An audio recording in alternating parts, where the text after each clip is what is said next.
Good afternoon. First of all, I had no idea I was going to be speaking to a room full of people who were been up for 24 hours.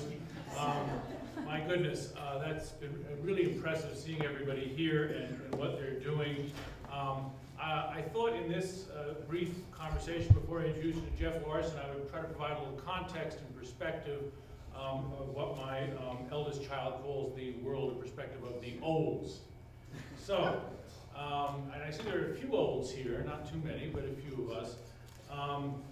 I started off as a journalist in 1980. I was hired as a copy boy at the New York Times Washington Bureau. Now, I think people may have heard that phrase, copy boy. No one, I think, beyond a certain age knows what the heck that really is. And when I was hired in 1980 in that office, reporters actually typed their stories on typewriters, or as I told my 11-year-old, manual printers. And so they would sit there and type away, and then they would tear the sheet of paper out of the typewriter, and they would actually shout, "Copy! Copy!"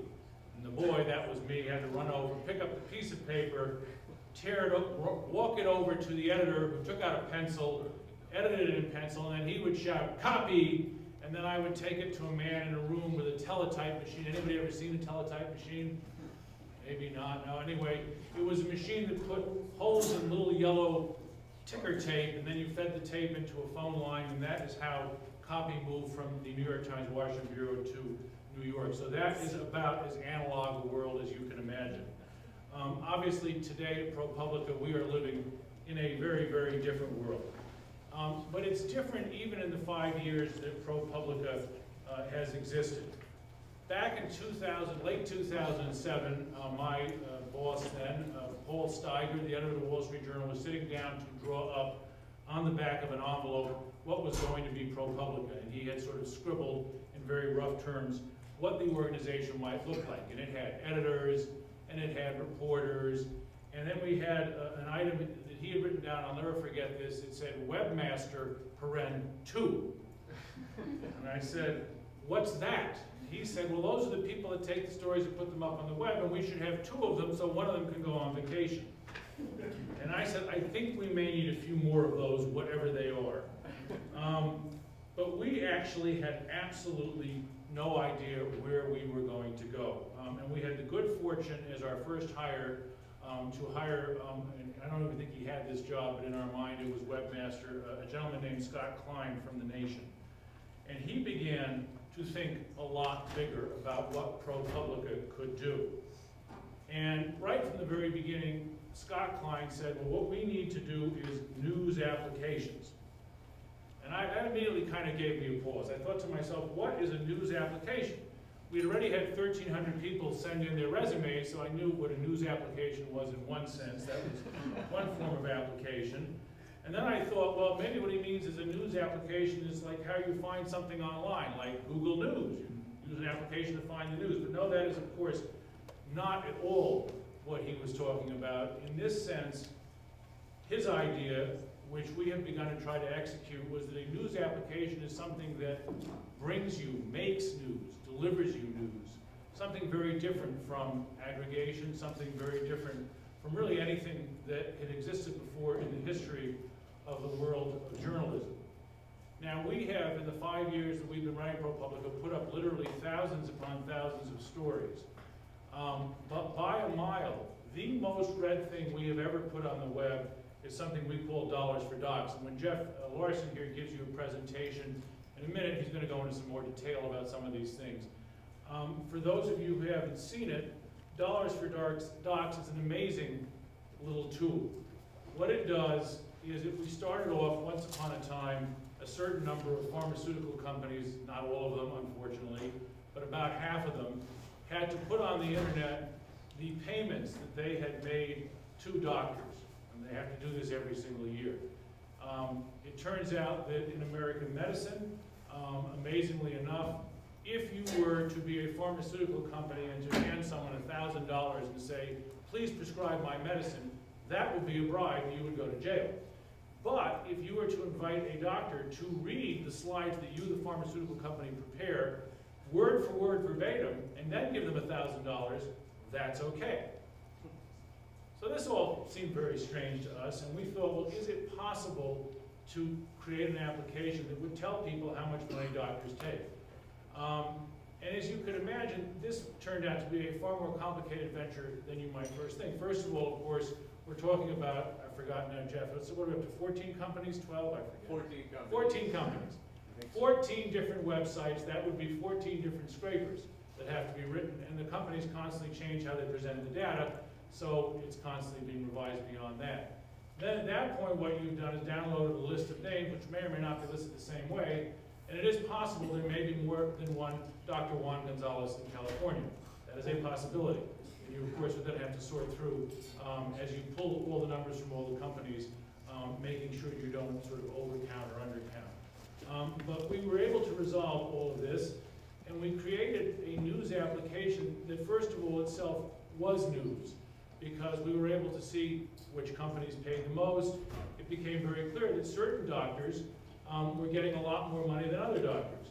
And this allowed us, in turn, to apply other kinds of journalism to the names of the people who were getting the most money.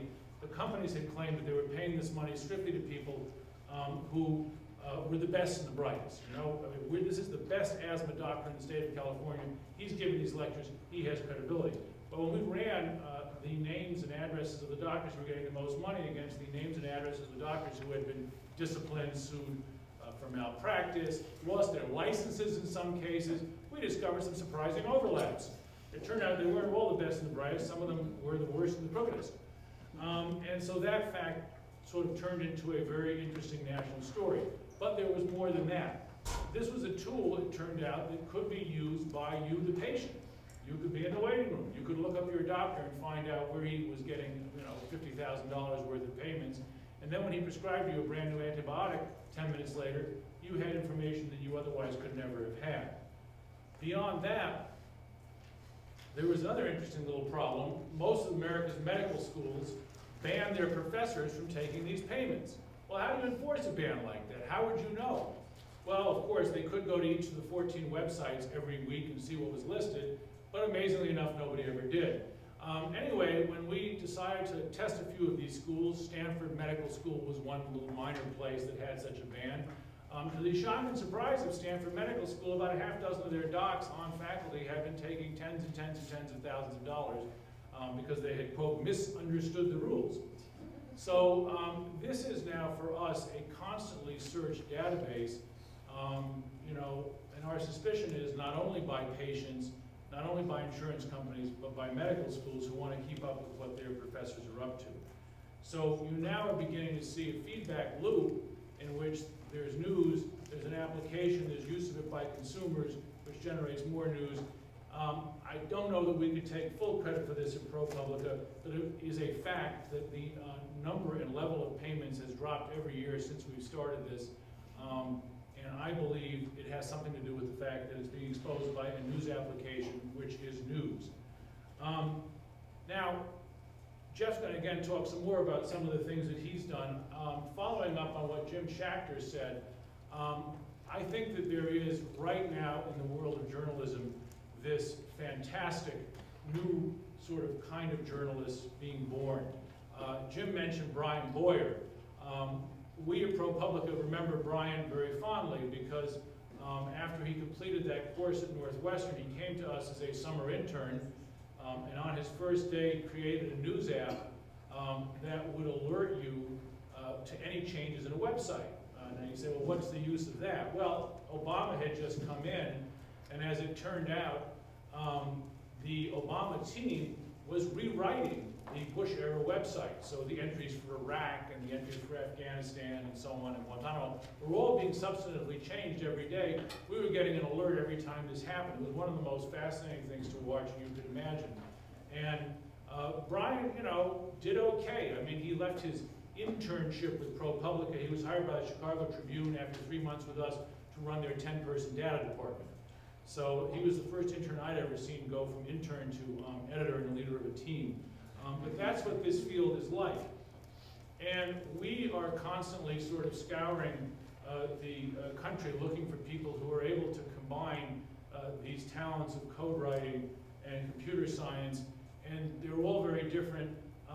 But I always think of Jeff's desk when I think of what am I looking for as a non-sort of coding journalist editor who really loves this stuff, if you walk by Jeff's desk, what you usually see is 2 or 3 different sort of Rubies for Rails manuals and a novel by Thomas Pynchon.